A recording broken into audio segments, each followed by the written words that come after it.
Mix by DJ Ramkumar Kalapati Madhubani.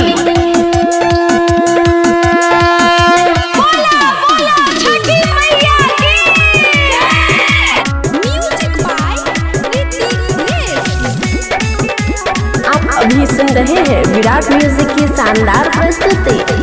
चल रे मंगला घाट बने बई, चल रे बुढ़ाना घाट बने बहई, चल रे मंगला घाट बने बई लगे है बई हम मर कहरी छठी घाटे पर,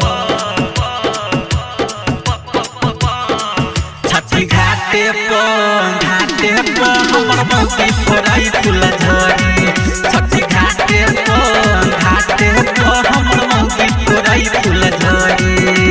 चल रे मंगला घाट बने बई, चल रे बुढ़ना घाट बने बहई।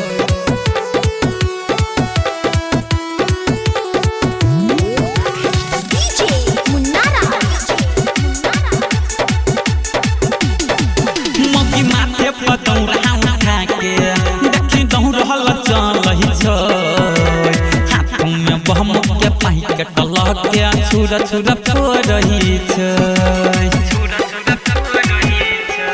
मौसी माथे पर दौड़ा उठा के देखी दौड़ रहल चलही छ, हाथ में बम के पाई के टलक के छुरा छुरा फोड़ही छ। एला कहते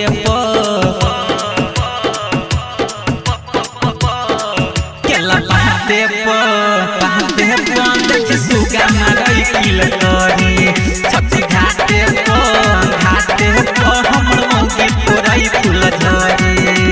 चल रे मंगला घाट बने बई, चल रे बुढ़ना घाट बने बहई। आप अभी सुन रहे हैं विराट म्यूजिक की शानदार प्रस्तुति।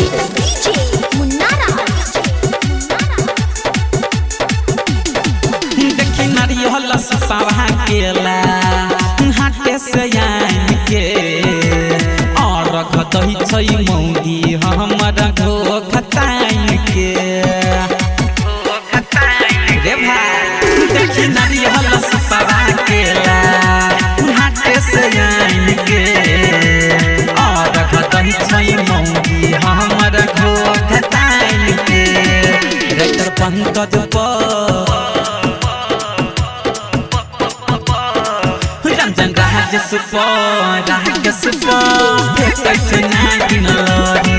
छठी घाटे पर हमर मौसी फोड़ाई फूल झड़ी।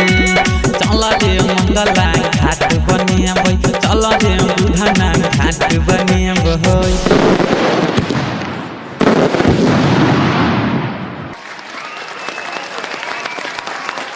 विराट music digital recording studio Yamuna Nagar Jagadhri.